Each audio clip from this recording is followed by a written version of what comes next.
Ostriches, the largest birds in the world. Found in Africa, they are part of the ratite family of birds, along with South American rheas, emus in Australia, and cassowaries in Oceania. None of these giant birds can fly.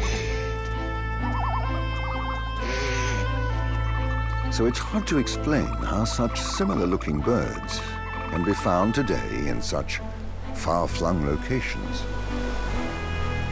To see if they can work out what happened, scientists began looking at their ancestors and discovered a number of extraordinary birds. This is the tibia, the lower leg bone of the South Island giant moa. It's the largest bird that's ever been discovered, with a height of about 2.5 to 3 meters tall. The elephant bird laid the largest egg of any animal, any time, anywhere. It was larger than the largest dinosaur eggs. Using the latest analytical tools, paleogeneticists can now reconstruct their way of life and the mystery of their origins.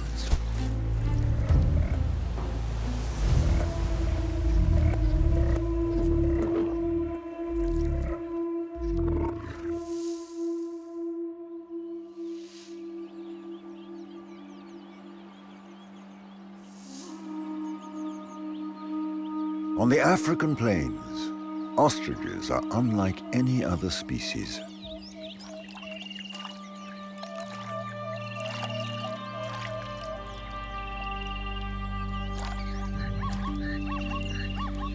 Reaching a height of nearly 3 meters, they are the only birds on the savanna that cannot fly.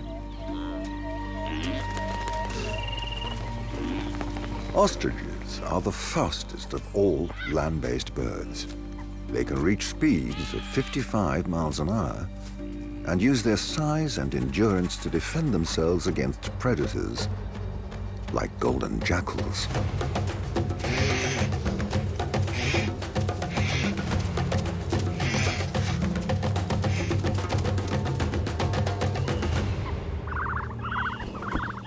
In the past, ostriches also lived in Asia, but were eventually hunted to extinction.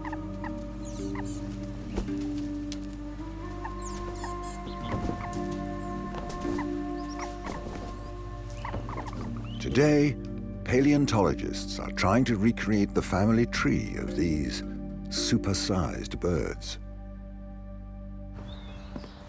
At Cambridge, we want to understand the mystery of how ratite birds diversified and became distributed around the world the way they are today. So in order to do that, we need to study a wide range of ratite birds, both living species, like this emu and these rheas and that cassowary, as well as extinct ratite birds, including those that are being studied by our colleagues in the Southern Hemisphere.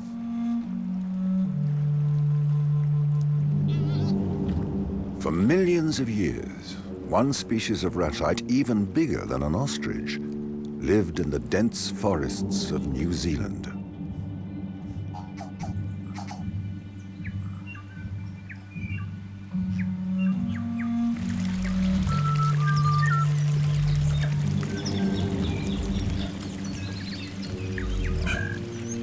The South Island giant moa. The tallest birds known to mankind. Fossilized bones show that they weighed an average of 200 kilograms and could reach foliage growing at a height of 3.5 meters. 1,000 years ago, their only predators were colossal raptors that were almost as large as them, Haast's eagles, the largest raptors ever known. With a 10-foot wingspan and 4-inch claws, they specialized in hunting birds, whatever their size.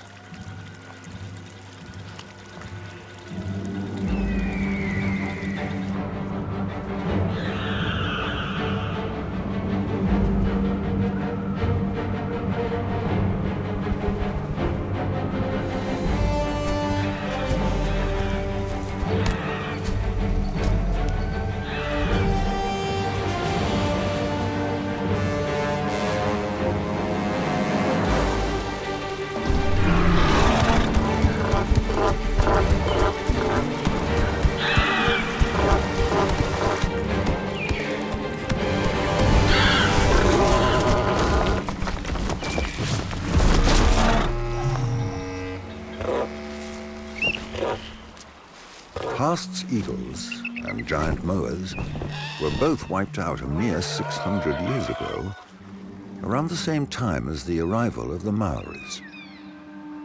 Today, remains of these giants can be found throughout the country.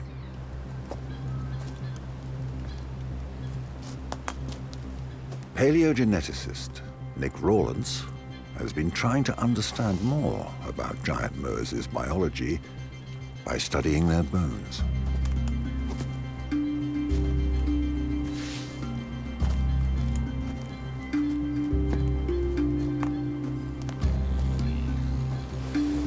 To find his precious clues, he avoids areas that have been damaged by running water or overrun with vegetation.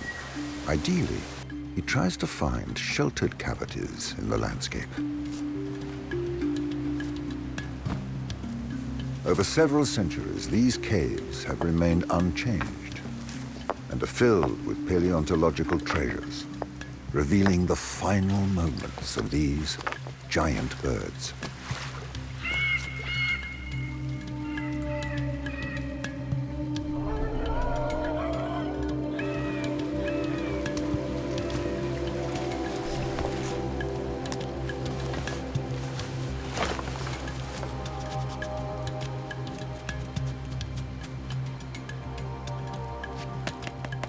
We'll keep searching this cave because these bones here are really well preserved and we expect we'll find the rest of the individual.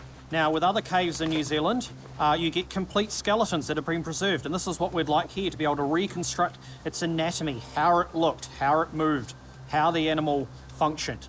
Now, we have an exquisite fossil and archaeological record in New Zealand because moa went extinct in the geological blink of an eye only around 600 years ago. Hundreds of complete moa skeletons and even mummified feathers have been found. It takes around 500 bones to make up a moa and get an idea of its biology.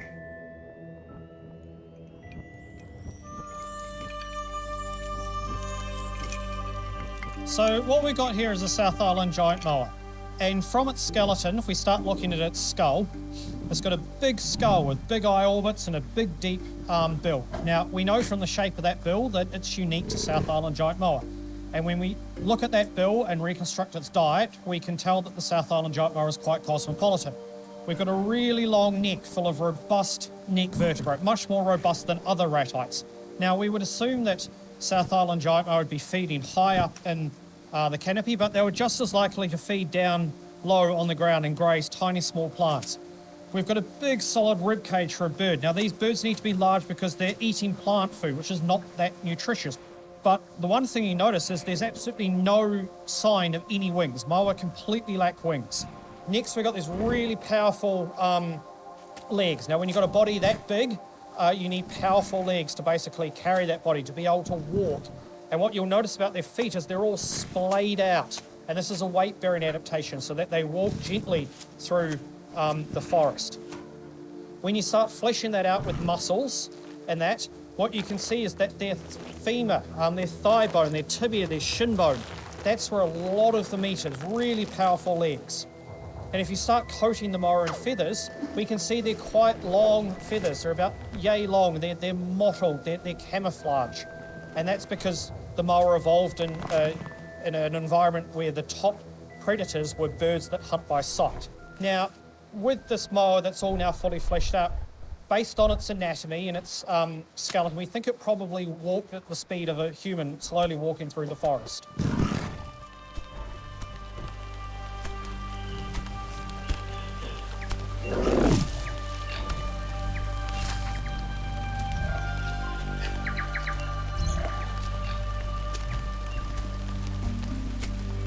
As they traveled throughout New Zealand, giant moas left behind numerous clues as to what they used to eat. We don't just find well-preserved bones in dry caves like this, we can also find coprolites. Now, coprolites are desiccated feces or poo of moa, and we can extract plant macrofossils like seeds or leaves, pollen, DNA, to reconstruct the moa's diet. And so what we've been able to show is that moa feed on ferns like we've got around here, divaricating shrubs that are growing around this cave. but also flax, tree daisies, tree fuchsia, but also surprisingly recent research has shown it feeds on brightly coloured mushrooms that have bright coloured fruiting bodies.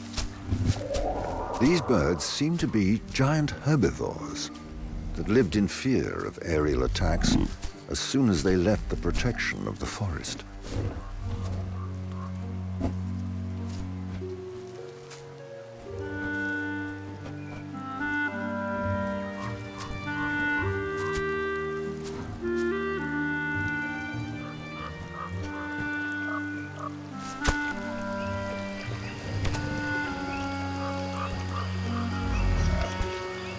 By comparing them with other birds in the ratite family, scientists believe they lived in small groups for protection.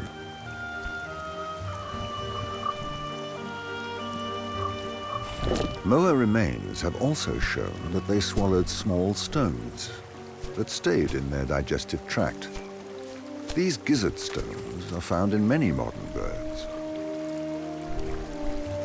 Known as gastroliths, they were carefully selected for their rounded shape and allowed these toothless animals to grind up vegetation.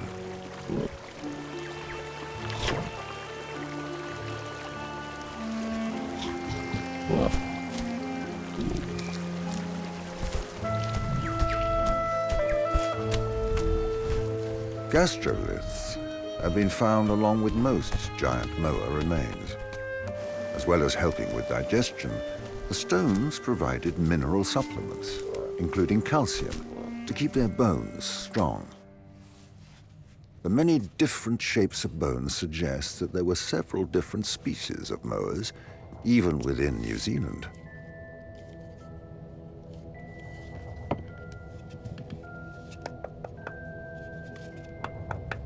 They seem to have colonized all the available habitats, including the most extreme. So there's not just one species of moa, there's 9. Now these 9 species radiated when the Southern Alps uplifted 5 to 7 million years ago. Now one of these species is the heavy-footed moa, like the bone we've got here. Now this is a fairly giant moa, very large and stocky, and its bone was only about that far off the ground. We know from high altitude cave sites that have been found in this region that there's an alpine moa community, and they would have lived in this region during the summer months and moved down into the forest during the winter months.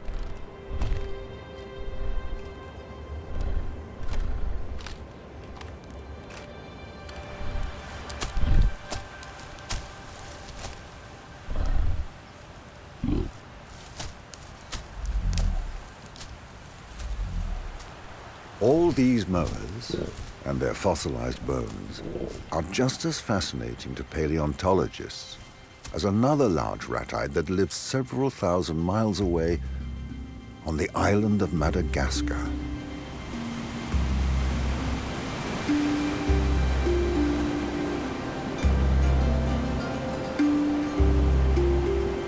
In the southwest of the island, at a dried-up marsh, an international team of paleontologists has discovered a heap of bones from an animal that disappeared just 1,000 years ago.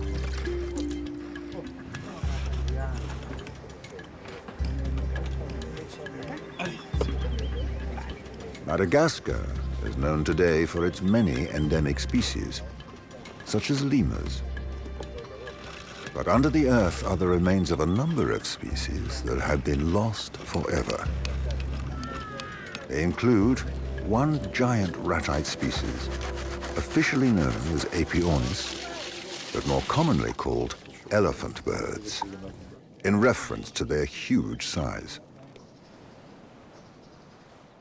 That is undoubtedly the skull of a Madagascan ratite. It really shocked me quite a bit. Until now, the ratite skulls that I had seen were about this size. Half of them were this size. But here, on the other hand, I've seen quite a lot. In our paleontology lab, there are a number of skulls, but I've never seen an Aepyornis with a skull as big as this. It's really exceptional. The dig site gradually reveals more bones from this giant. Oh, wow. Look at this. Fantastic. This is amazing. This is actually the wing of the elephant bird. For such a huge animal, how small that wing was. Incredible. Totally flightless, almost non-existent. Because they disappeared relatively recently, elephant bird bones are easy to find, providing clues to their biology. It's a bit like a three-dimensional jigsaw puzzle. Or possibly several jigsaw puzzles. And we found these. They are the ankle bones. So the toes would have come from here like that. What's so special is that when you compare the size, they come from the same species, and this one is very much slimmer, less robust than this one. Now, in some ratites, especially things like emus, the male is much smaller than the female, and we have exactly that here. So, based on that, I would say this is a male, the small one, and this much larger one is a female. These bones make it possible to reconstruct the anatomy of elephant birds, whose skeletons were very similar to moas, though much heavier and stockier. In fact, they were the heaviest birds known to mankind, and the largest endemic animals in Madagascar. Unlike moas, adult elephant birds had no predators. Despite their size, they pose no threat to lemurs, which have survived to the present day.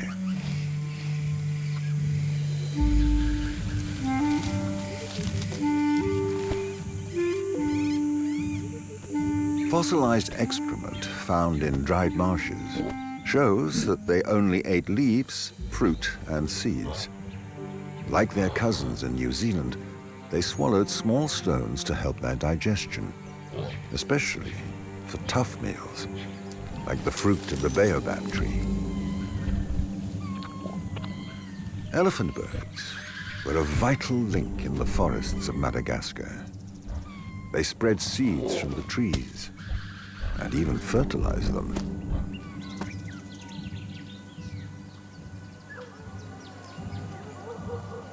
Up until the arrival of humans. Elephant birds were hunted by the islanders for more than 2,000 years. According to Madagascan oral history, the birds hid from danger when they felt threatened.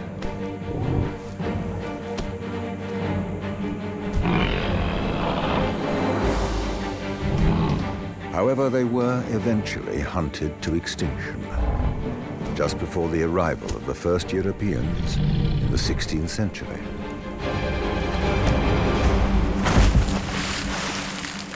Their well-preserved bones allow paleontologists to reconstruct their anatomy and biology, but also to understand more about their lives alongside humans. Once again, scientists can rely on caves to find evidence of these giant birds.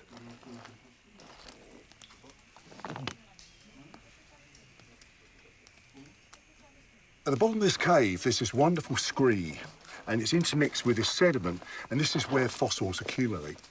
Now, if we look carefully, oh, wow, we're really lucky, and we find pieces, oh, there's another piece here, of elephant bird eggshell.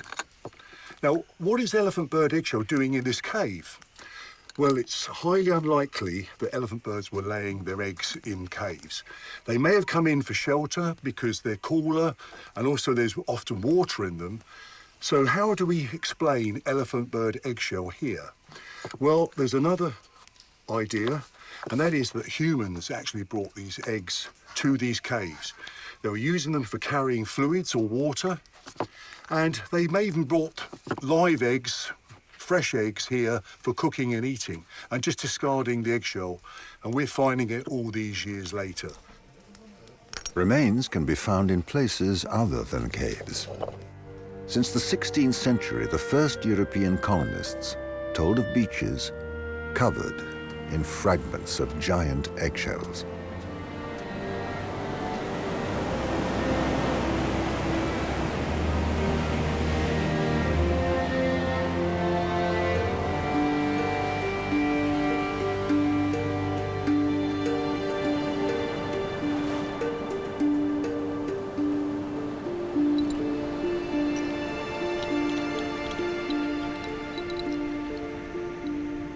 This eggshell shows one thing, that the egg was enormous. Now, it's been predicted this egg was so big it could contain 150 yolks of a chicken. Engineers have studied it, and the egg cannot get any bigger because if it did, the chick would never be able to break out of it. So this is the maximum an egg can ever get. Scientists have been trying to work out why the birds came here to lay their huge eggs. There's a number of theories about this. One is that if you see the substrate, it's soft sand, but it's also very hot, really nice and warm. And these birds were so heavy, they needed a soft substrate for laying their eggs, so you didn't crush them. A female elephant bird was about 500 kilograms, nearly half a ton.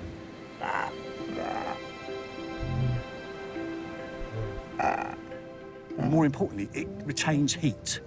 And elephant bird eggs, if they're anything like other ratites, which is like ostriches, rheas, emus, they got to maintain a very high temperature for the eggs to develop. The profusion of egg fragments provides paleontologists with the precious information that elephant birds were highly abundant. This would have been thousands of years of laying on these sites of sand dunes around this area. And it seems they were migrating from other parts of the country to come down here specifically to lay their eggs.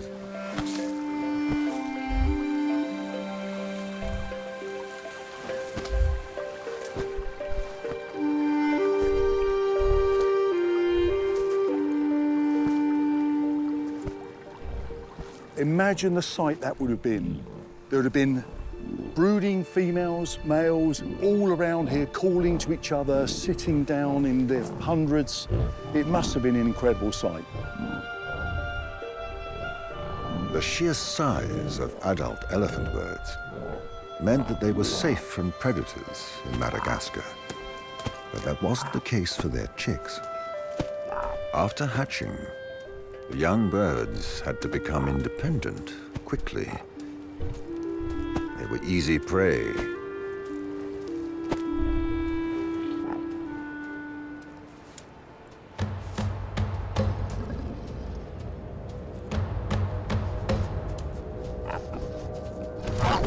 Giant fossils.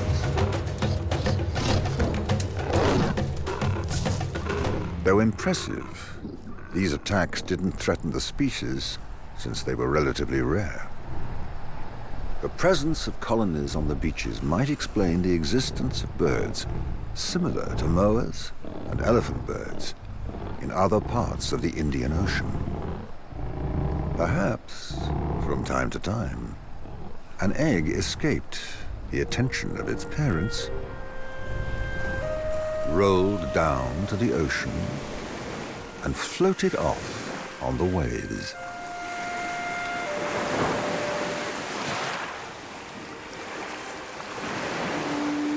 Then drifted on the currents to new lands. If these oceanic journeys happened often enough, it's possible that a new species of ratite could grow up on an island far from its original population. This hypothesis was first proposed at the beginning of the 20th century when 2 elephant bird eggs from Madagascar were found in the sand dunes of Western Australia. If multiple eggs arrived over time in these new territories, where there were no giant fossors or other predators, perhaps the eggs could have incubated on the warm sand. The chicks could have fed on available plants and could even have reproduced, evolving to give birth to a new species of ratite adapted to this new land. But this hypothesis was abandoned when geologists accepted the principle of plate tectonics. As early as 1912, it showed that the relative position of continents and islands evolves slowly over time. Based on this theory, biologists believed that ratites would have been merely passengers on drifting islands, a belief that still has its supporters. How is it that birds that couldn't fly were found in different continents far away from each other? That's the magic of continental plate movement. Geologists discovered that at one time, all the land masses were united in a supercontinent known as Gondwana. 160 million years ago, this land gradually split apart, leaving vast continental plates in the middle of the ocean. Over time, these continents became large islands. New Zealand and Australia became separate islands 85 million years ago. As for Madagascar and India, they separated from Africa 65 million years ago.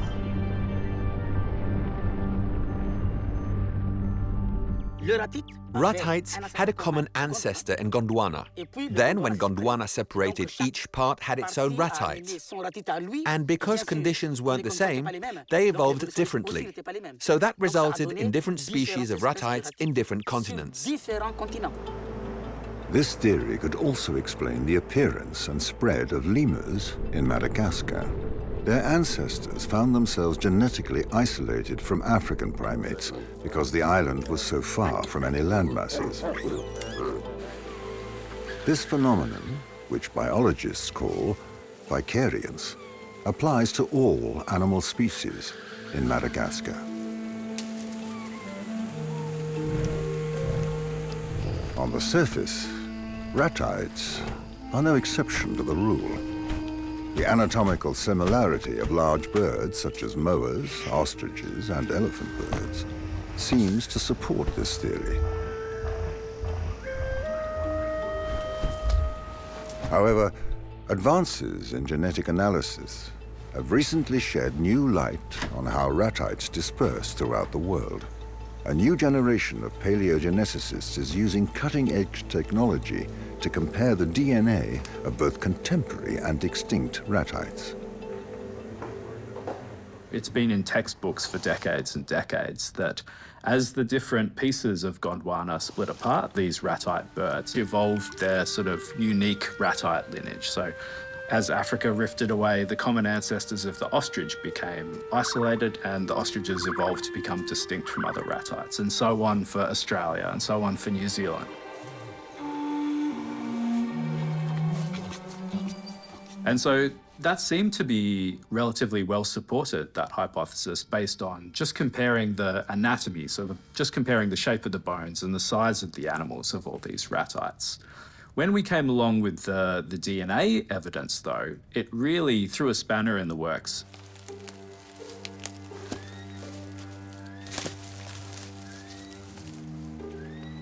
Ignoring convention, Kieran Mitchell decided to leave the giants behind and instead focus on small, lesser-known birds, beginning with a very discrete species that can be found in the forests of New Zealand, the kiwi.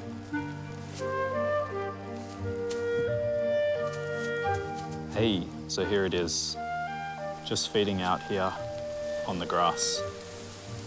Doesn't seem too worried about us out here now. I think that we've probably, gained its trust. It's not too worried about us being predators now. You can see it's just kind of going about its business now, just feeding. Surprisingly, this little bird shares a number of traits with some giant birds. And so while we can see it out here on the grass, you can notice a few of the features that make a kiwi undoubtedly a ratite. And one of those is that it has very reduced wings. So in kiwi in particular, their wings have practically disappeared. There are still little wing bones there under the feathers, but those dense feathers just cover them up completely.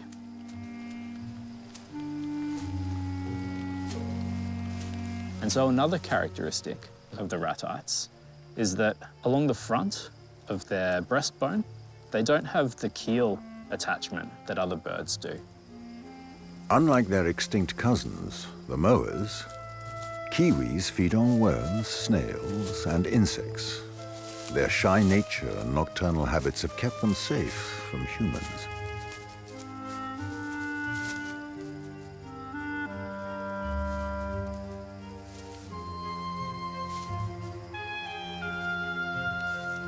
Kieran Mitchell has sampled some kiwi feathers and is taking them to the laboratory.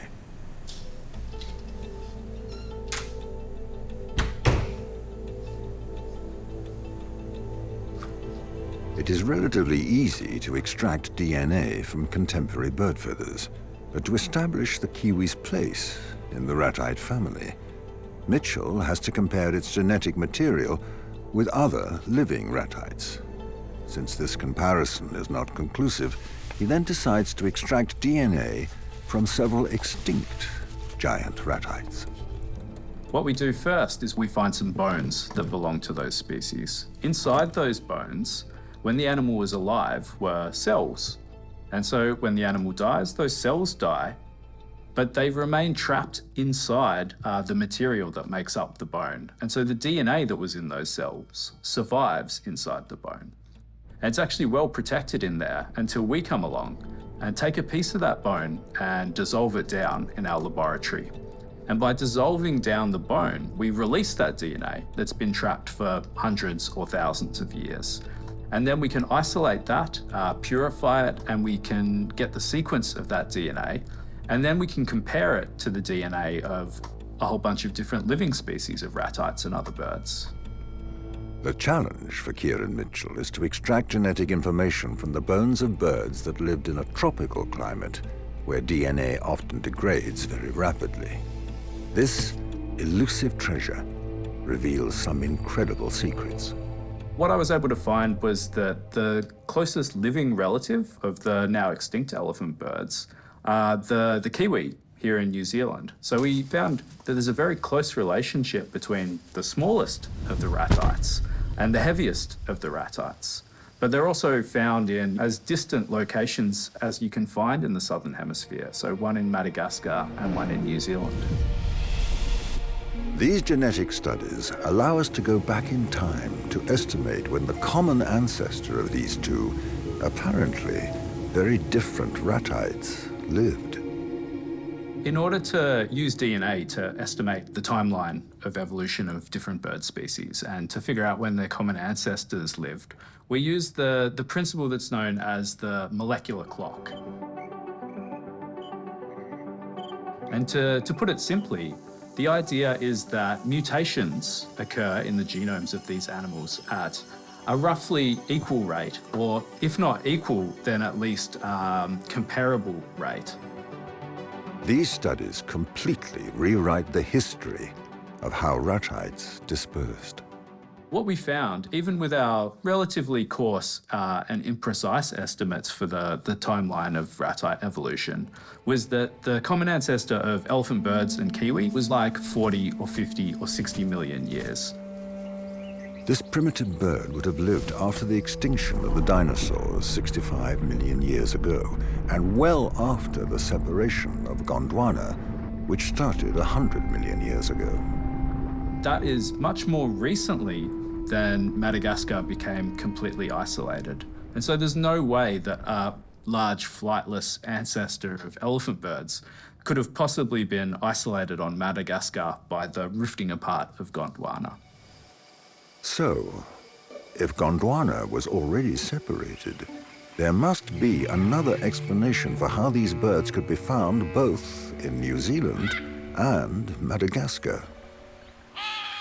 What we think must have happened instead is that the common ancestor of kiwi and elephant birds must have been able to fly. This mysterious bird then lost the ability to fly after landing on two different islands separated by vast expanses of ocean.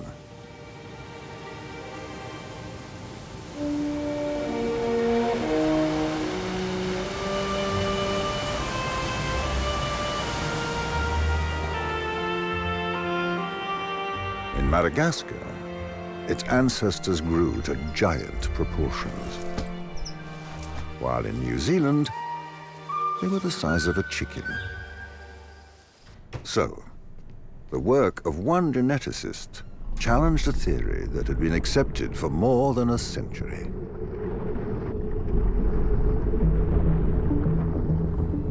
Nick Rawlins's genetic work on other birds put the final nail in the coffin of the drifting continental plate theory.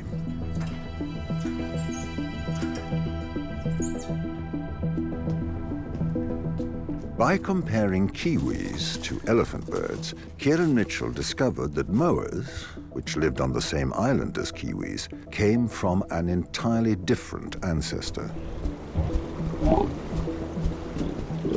To find out when this mysterious prehistoric bird arrived in New Zealand, it was vital to find a bird that was as close as possible genetically in order to put the famous molecular clock technique into practice.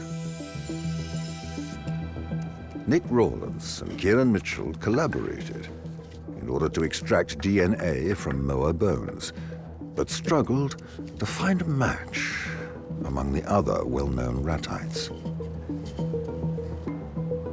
In order to find a genetic signature similar to moas, they had to look further afield.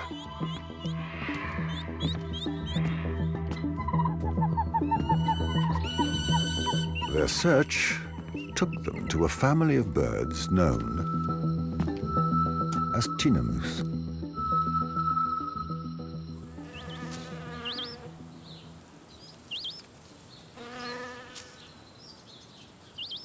These birds, physically similar to partridges and quails, live in Central and South America.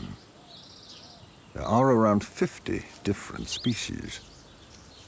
In Chile, the local species is known as the Chilean partridge, but ornithologists group them, along with their cousins, in a family with the generic name tinamou.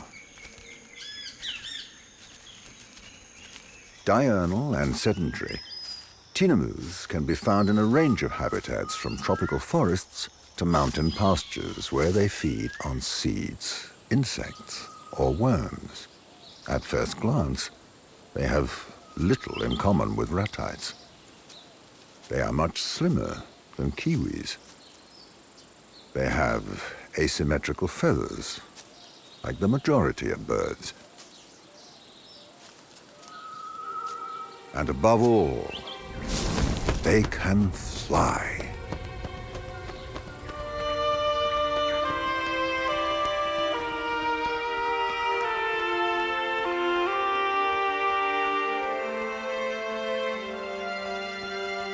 Because they are adapted for flight, these birds were not considered part of the ratite family. And yet, using Kieran Mitchell's technique, Nick Rawlins's genetic studies overturn scientific convention and go so far as to find them an adoptive family. So what we've got here is the tinamou. This is the closest living relative of the extinct New Zealand moa. So tinamous are indeed ratites, just like moas. Once again, the molecular clock technique has worked its magic. It disregards the size and the physical distance separating these animals in order to reconstruct their origins. And our genetic research has shown that the moa and tinamou diverged 60 million years ago. So the moa's ancestor would also have been a mysterious flying bird, some kind of ratite, whose fossil has not yet been discovered. What Kieran and I have done of reconstructing the moa evolutionary tree has shown they aren't the poster children for continental breakup. In fact, they're the poster children for dispersal.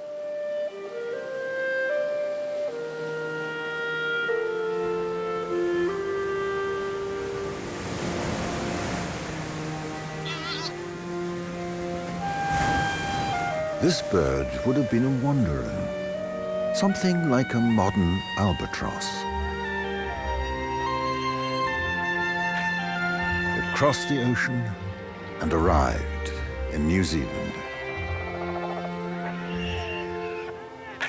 It adapted to the available resources.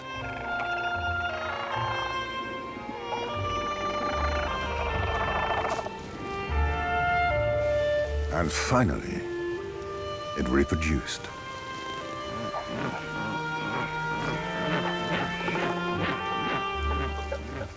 For years, any fossils of this bird were either missing or misidentified, until the advent of a new technology that allows us to look inside rocks.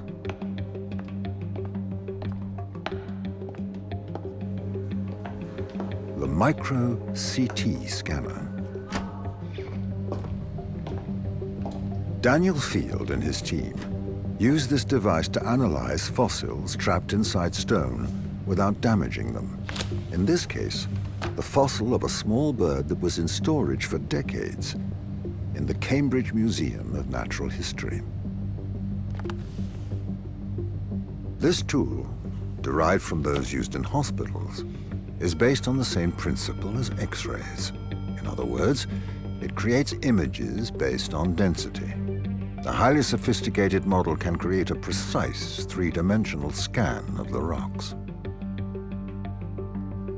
This innovation often reveals pleasant surprises for researchers. So if we look at the skeleton of this animal preserved in this fossil block, we see a lot of nice anatomy preserved on the surface, but there are aspects of the anatomy of this fossil that are probably best observed within the block. So for instance, there's this puzzling ridge of bone that we can see positioned here, poking out from the inside of the block that clearly continues inwards. So we were very interested in trying to understand which part of the skeleton we were looking at here. Using micro-CT scans has shown that the bone preserved on the edge of the block there is actually the orange bone that you can see on the screen. And that bone is a bone called the sternum, or the breastbone. This key feature can be found in a number of birds that have recently been identified as ratites. So if we look at the sternum of this living flying tinamou, which is a small-bodied flying relative of ratites, we can see that the breastbone is arguably the largest bone in the entire body of this animal. And the ridge running along it, this is a structure that we call the keel, like a keel on a boat. And this is a feature that we see in the skeletons of all living flying birds. The stone shroud allows researchers to date the fossil. Then they identify and assemble the bones in order to determine the species, the family, its appearance, how it moved, and even its environment. So this is the skeleton of a fossil bird from about 53 million years ago called Lithornis. It's an early relative of ratites that lived in what is now southeast England. It comes from a location called the London Clay. And fossils from the London Clay were deposited at a very interesting point in the history of our planet when global climate was extremely warm and relatively moist. By combining molecular clock techniques with comparative anatomy, paleontologists have created a superfamily called Lithornithidae.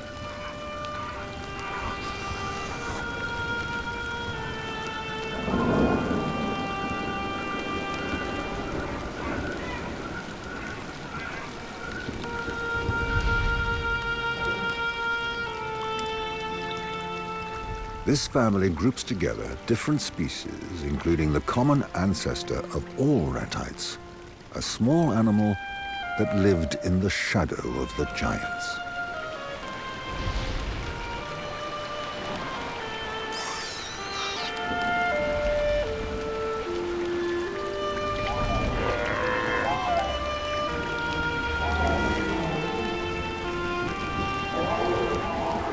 We think that these early ratites probably would have been relatively small-bodied birds that would have spent most of their time on the ground, but nonetheless would have been capable of flying.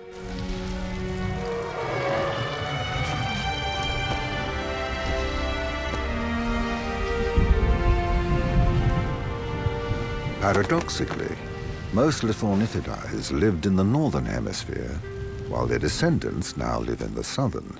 This journey through time and space gives us a very precise profile of their metamorphosis. We now realize that ratites are the textbook example of convergent evolution. It seems like large body size and flightlessness have evolved independently multiple times in the lineages leading to groups like ostriches and emus. Thanks to the work of geneticists and paleontologists, we can now sketch out a family tree showing both large and small ratites. To represent the incredible destiny of this family, a 1,000-year-old baobab tree is ideal. This is Madagascar's famous baobab tree, and it really nicely represents the evolutionary history family tree of the ratites. Now, they're scarce in the fossil record. We know from about this point here, which is 70 million years, Lithornis was the earliest known ratite. Then above that, in this section, it's a complete mystery. We're not sure what was going on at all. What we do know is that the ancestor of those ratites, which are flightless birds, was able to fly across large expanses of water and reach those isolated islands and continents where they are known today.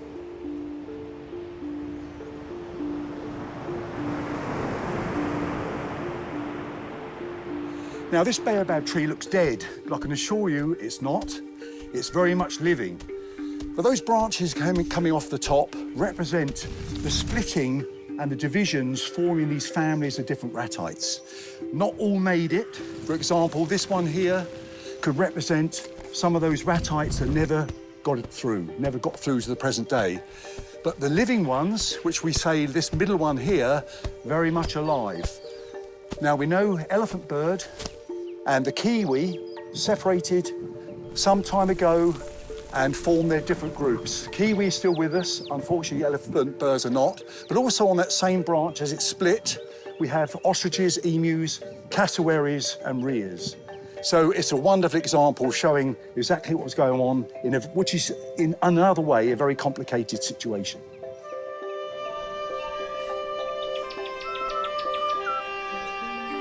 Their family history is now well outlined, but one big question remains.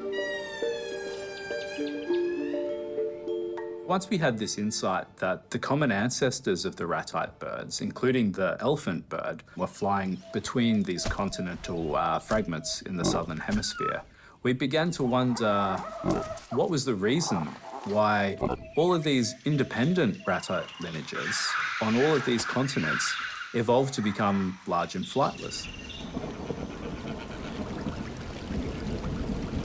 They happened to just be in the right place at the right time when the dinosaurs became extinct.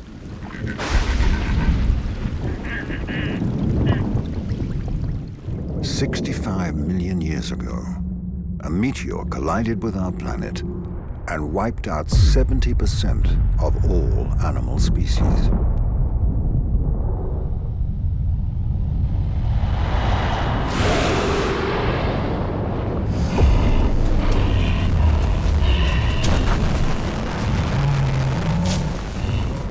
And so that was a huge change to the diversity of life on the planet. What we think might have happened is that very early on, very soon after the extinction of dinosaurs, the ratite birds sort of exploited that ecological vacuum to become large and sort of, as a result, flightless as well. By not flying, ratites saved energy, which they used instead for their metabolism, growing in size and becoming the equivalent of modern dinosaurs. Just after the extinction of the great reptiles, many ratites grew bigger and bigger, shortly before another family that also lived in the shadow of the giants, mammals.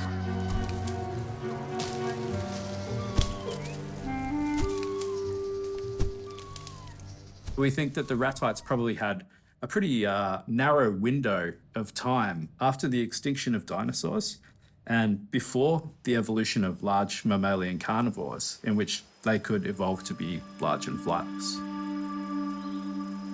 Today, ratites are no longer hunted by large predators or islanders, but they are in danger from human activity. In New Zealand, many of the kiwi are endangered, and they're threatened by climate change, through predation, through attacks by dogs. So we need individually tailored conservation of species into the future, as well as conserving their habitat so they can respond.